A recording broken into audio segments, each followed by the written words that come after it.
internacionales, para que nos expliquen y le expliquen a los ciudadanos del Perú a través de Radio Nacional qué problema es el que está afrontando la humanidad y en este momento muchos países con la amenaza de un terrorismo distinto a los tiempos del terror de aquella época en los que los japoneses, los alemanes tenían sus hordas terroristas, recuerdo, como la que también integraba Sendero Luminoso. Yo recuerdo en París había un movimiento revolucionario internacionalista, MRI, que reunía a todos estos grupos terroristas, ¿no? Que también cuando estuve trabajando en París lo descubrimos. Se reunían allá y están ahí entre grupos árabes, medio árabes, latinoamericanos, ¿no? Y todo esto era una suerte de cofradía del terror. Pues bien, está Miguel Ángel Rodríguez Mackey, decano de la Facultad de Derecho y Ciencias Políticas de la UTP, y don Francisco Belaúnde, analista internacional. A ambos le damos la bienvenida. ¿Cómo están? ¿Qué tal? Muy buenos días. La pregunta para ambos es, ¿qué significado tiene estos atentados ocurridos en Francia en los últimos 3 días? En los que aparentemente no es ajeno todo este grupo del Estado Islámico y esta gente que de alguna manera irracionalmente ha puesto en vigor una lucha, digamos, de carácter religiosa, doctrinaria, ideológica, etcétera, etcétera, pero que uno no la llega a comprender por qué se llega a tal insanía, inclusive de degollar personas, de atacar medios de comunicación y todo para defender la imagen del profeta. Es decir, algo que para nosotros, para la sociedad peruana, un poco que nos desubica, ¿no? Pero a ver si ustedes nos pueden ayudar a entender este fenómeno, cómo entender este fenómeno. Fíjate, Alberto, yo creo que ahora estamos entrando a una etapa distinta y distante de cómo el terrorismo internacional se está manifestando. Después del 2001, quedó claro que fue muy localizada la acción internacional del terrorismo, fundamentalmente Al-Qaeda, contra Estados Unidos. Y la respuesta de Estados Unidos, una respuesta militarizada frente a Al-Qaeda. Con los años, hemos visto que el proceso ha cambiado. Ya no está solamente Al-Qaeda, sino que aparece el Estado Islámico de Irak y el Levante, que además que cobra una vida internacional nefasta, por supuesto, que ha coludido, ¿no es cierto?, segmentariamente en gran parte del sistema internacional. La actuación del terrorismo el día de hoy es una actuación diseminada por el planeta, ya no es localizado en Estados Unidos. Entonces se encuentra que hay otros espacios vulnerables. Para ellos, Europa y particularmente Francia se convirtió en un espacio totalmente exquisito para la comisión de estos actos delictivos. Y claro, entra a tallar la religión como una coraza para llegar a cometer lo que están buscando siempre, que es el acto del terror.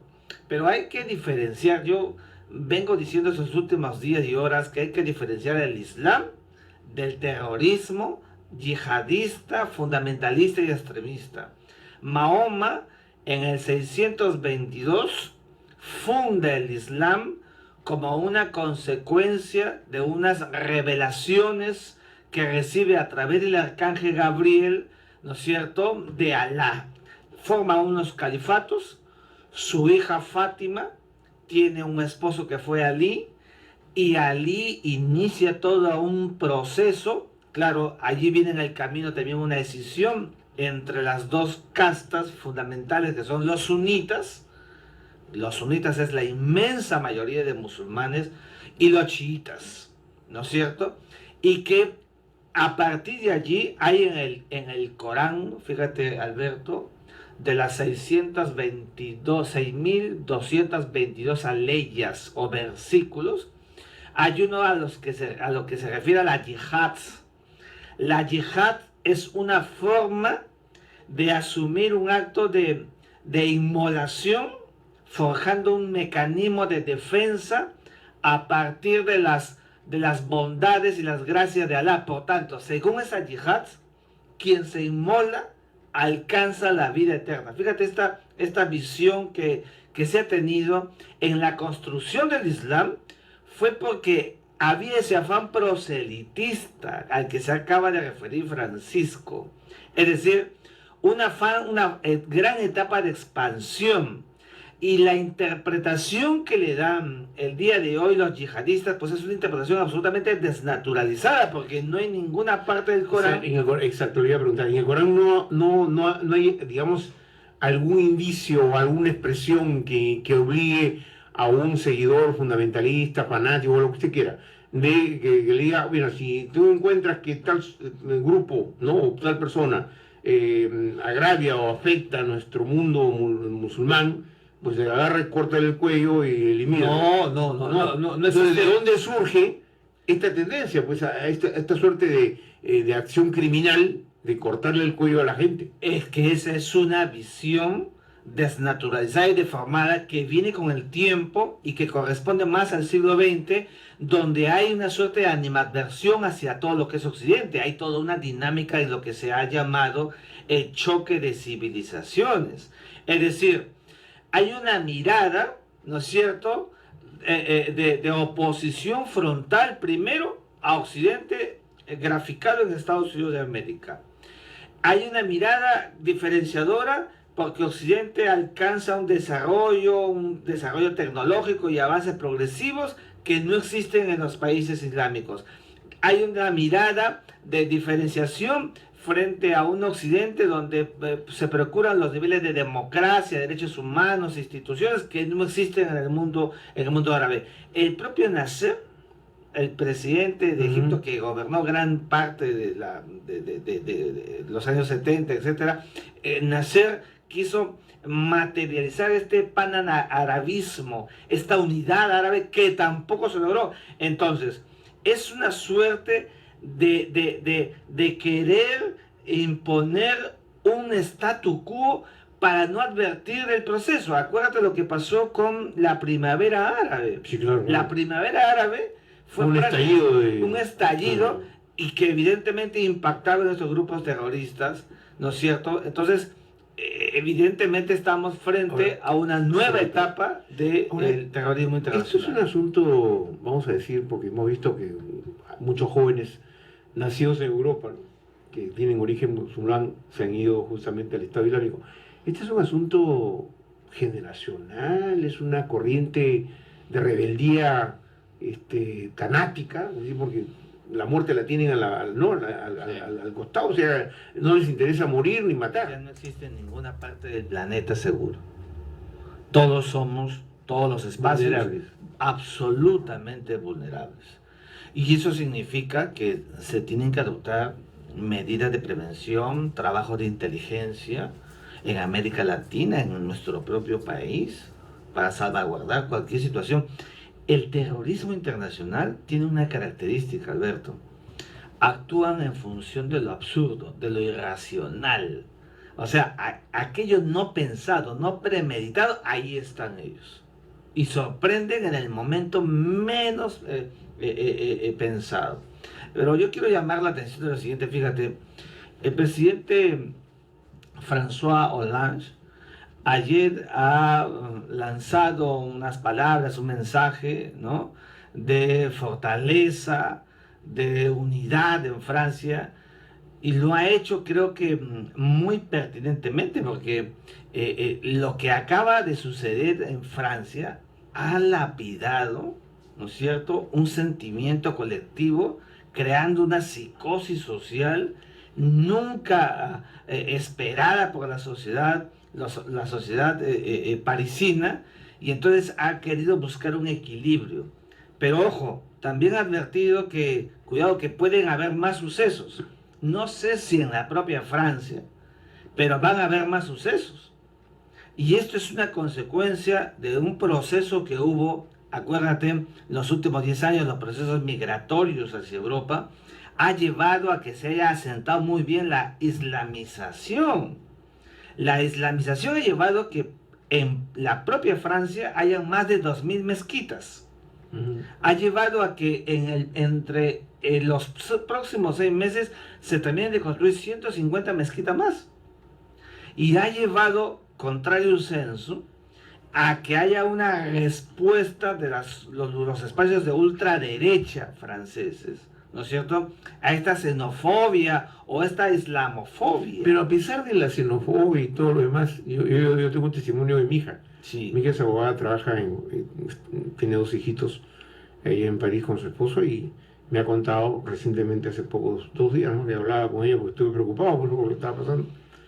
Y me dice que a pesar de todos los problemas de la xenofobia y todo el rechazo, se han generado colectividades en las que los propios franceses aceptan, por ejemplo, en sus comunidades, colegios donde se integran niños de origen árabe y africano y conviven bien. O sea, hay una buena relación de los niños en las escuelas. O sea, ¿qué ha explicado que Europa le haya dado a los yihadistas 1.400 jóvenes y Francia como 350?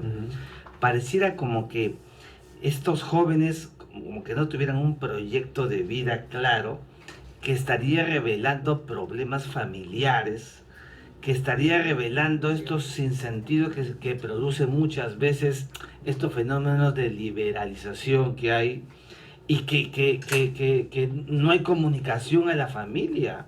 Alberto, como tú muy bien dices, solamente miran por internet y se inquietan por epopeyas que puedan llevarlos a ellos a sentirse héroes y realizados. Entonces, estamos viendo aquí pues un flagelo. Por eso es que yo llamo la atención. Enfrentar al yihadismo, al terrorismo internacional, ya no es un solo trabajo militar. Vamos a hacer una pausa, porque Claro me que están sí. pidiendo una pausa. Claro, eso también puede tener una connotación de esta suerte de debilidad emocional, ¿no? Uno se debilita tan rápidamente, ¿no? Que porque yo he visto testimonios de padres de jóvenes de origen musulmán, pero que le han pedido a sus hijos y su situación económica no era mala. Han salido los testimonios, ¿no? Tenían trabajo, tenían todo, y de un día para otro toman un pasaje, se van a Irak y ya están apareciendo ahí incorporados, armados. Es una cosa inexplicable, pero en fin, he leído ahí que el Le Pen ha salido ya un poco como que amenazando, ¿no? Un lenguaje medio amenazador. Eso puede desatar iras, furias incontrolables de sectores que se sienten, reitero, amenazados por estos grupos musulmanes. Sí, además estaba llamando la atención de si va a estar o no va a estar en esa gran marcha del próximo domingo. Estos sectores ultraconservadores, de ultraderecha en Francia, crean pues espacios de hipersensibilidad. Que para recordar históricamente, cuando Francia tuvo una presencia muy notable en Argelia, ¿se recordará? Sí, claro. Estos grupos eliminaban argelinos como cancha, ¿no? Claro. ¿Se recuerda? Claro que sí, y esa fue una etapa, digamos, de terror tremendo. de terror, y hay que traerla aquí, hay que recordarla, y ese tipo de prácticas todavía existen allí muy, pero muy bien camufladas. En medio de la democracia. En medio de la democracia, porque fíjate, Alberto, estas son manifestaciones que van camuflando escenarios. A mí lo que me preocupa es que en los próximos meses, ¿no es cierto?, no se llegue a realizar, ¿no es cierto?, un proceso que caiga únicamente en mecanismos coactivos y coercitivos. Allí no está la solución. Hay que hacer un trabajo más transversal para entender realmente qué es lo que está sucediendo. Porque los musulmanes están en Europa. Francia tiene más de 6 millones de musulmanes. Existen, conviven. Tu misma hija te ha contado este sincretismo que se recrea, pero también como un estado psicológico de shock va creando pues estas fobias, ¿no es cierto?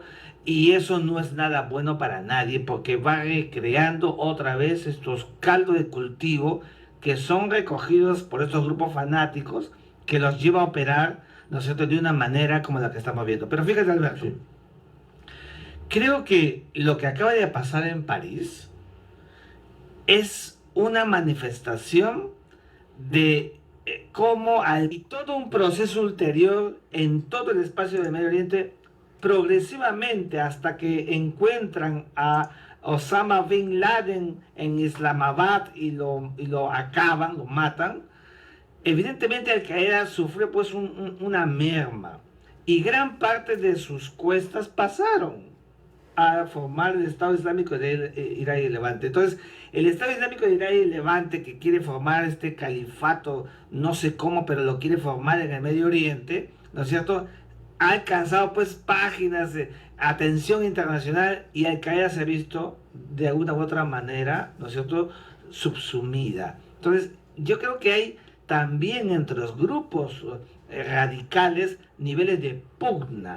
Y esto es una revitalización donde Al Qaeda otra vez se pone en la palestra internacional. Porque la ciudad de Al Qaeda es más hacia afuera que el Estado Islámico, que es mucho más localizado en el Medio Oriente. ¿Los sunitas o los chiitas? ¿Quiénes son los más rebeldes? No, Están enfrentados, sí, pero dentro de no sé, del escenario que se tiene, ¿de dónde pueden salir? Porque eso está clarísimo, ¿no? Hay entre sunitas y chiitas un enfrentamiento histórico. Hay un enfrentamiento histórico que se inicia justamente cuando estas cuotas de poder, ¿no es cierto?, de los primeros seguidores de Mahoma, ¿no?, inician con una porción importante de cuotas y cómo iban apoderándose de espacios importantes. Los chiitas están en gran parte de Irán y en gran parte de Irak. Los sunitas están en la inmensa mayoría de los países de la región. Sin embargo, los sunitas son, pues, casi la gran mayoría, son el 80% de todos los... En el mundo árabe. En el mundo árabe, ¿no? En el mundo musulmán. En el mundo musulmán, ¿no? Cada uno tiene sus espacios y mecanismos. No olvides que a Saddam Hussein lo juzga una corte chiita. Cuando Saddam Hussein estaba en el poder, se enfrentó, y algunos dicen que casi como con insecticidas, utilizando determinados tipos de armas, fue acabando con las porciones chiitas. Entonces vino una venganza con una corte que puso Estados Unidos, chiita, que terminó ahorcando a Saddam Hussein. Entonces, los enfrentamientos siempre han sido... También, no sé si en la historia lo contaré alguna vez, pero ahí también Estados Unidos, como Pilato, se da la mano y entrega al tipo Fíjate, yo quiero para que lo ejecuten otros, no Estados Unidos. Bueno, yo te quiero decir algo. Estados Unidos siempre ha tenido una conducta de ida y vuelta. Henry Kissinger. Famoso Henry Kissinger. El famoso Henry Kissinger, que sigue todavía de una u otra manera aconsejando a cuanto gobernante hay en Estados Unidos, creó estas dinámicas de que Estados Unidos siempre debía tener un nivel de tensión en todos los escenarios del globo. Entrar y salir según la conveniencia. Tú hace un momento llamabas a ¿había o no había responsabilidad de Estados Unidos? Siempre hay responsabilidad de Estados Unidos. ¿Debió o no debió salir Estados Unidos de Irak cuando el presidente Barack Obama, ¿no es cierto?, asume el poder y lanza la tesis de que hay que dejar Irak? Fíjate, apenas dejaron Irak, esta suerte de recomposición de los remanentes de Al Qaeda que han forjado esto que se llama el Estado Islámico, empezó a extenderse, a diseminarse. Entonces, estamos viendo aquí que hay cuotas de responsabilidad y por eso es que la respuesta que ha tenido Estados Unidos en el tiempo ha sido una respuesta coactiva, militarizada. Claro. Ahora tiene que cambiar, porque estamos viendo que los yihadistas se van a Occidente directamente. Se van a Occidente directamente, claro. Y buscan otros espacios vulnerables. Ya no creo, Alberto, que se van a fijar propiamente en Estados Unidos. Ya Estados Unidos se ha puesto una coraza. Van a buscar otros espacios vulnerables, como que hay muchos, que hay muchos en Francia. ¿Ustedes seguirían editando la revista? La religión es de los espacios humanos, del ego, uno de los más sensibles que existen.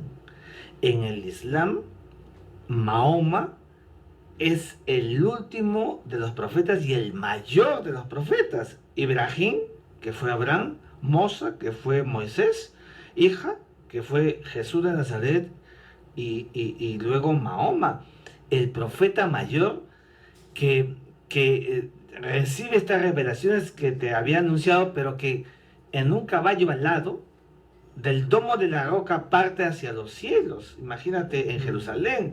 Entonces, la figura de este profeta mayor que llaman los islámicos es, pues, es una figura inmaculada.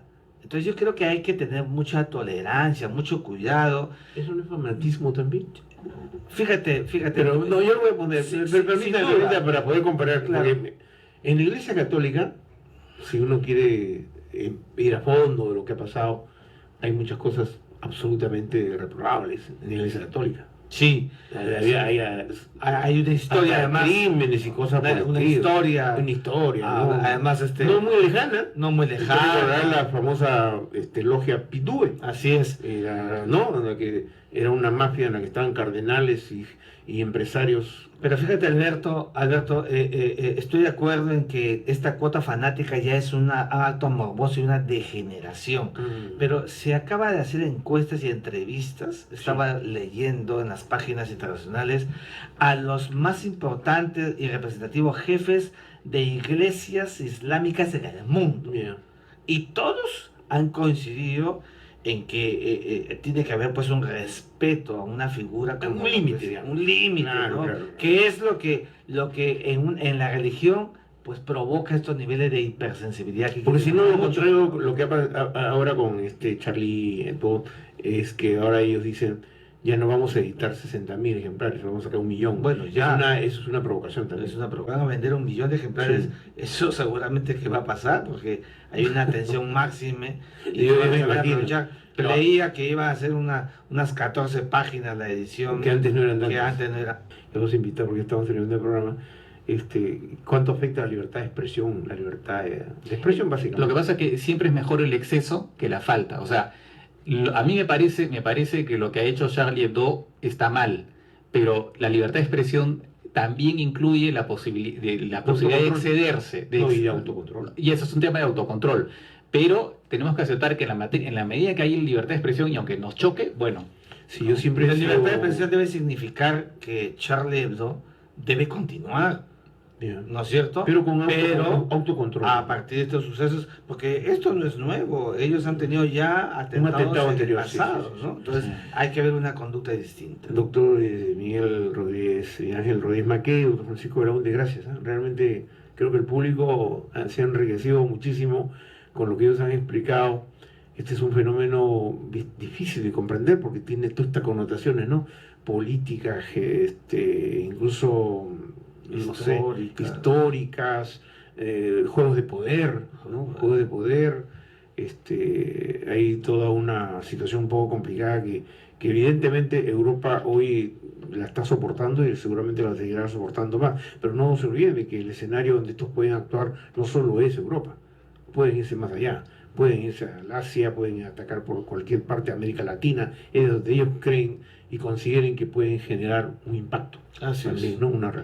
Muy bien, les agradezco mucho su presencia, muchísimas Encantado. gracias. Muchas gracias. Queridos amigos, ha sido un tema bien complejo, difícil de entender, pero creo que nuestros invitados han sido lo suficientemente claros para que usted hoy, si va al debate en algún momento en su casa o con su familia, o cuando lea o vea televisión, sepa usted de qué se está tratando. Eso es lo que nosotros queremos. Aportar de que no encuentre usted imágenes así por así, sino que tengan ustedes los argumentos y la información adecuada que ha sido proporcionada por nuestros invitados. Muchas gracias, amigos. Hasta el día sábado próximo, a la misma hora, en Diálogo Abierto, a través de Radio Nacional del Perú.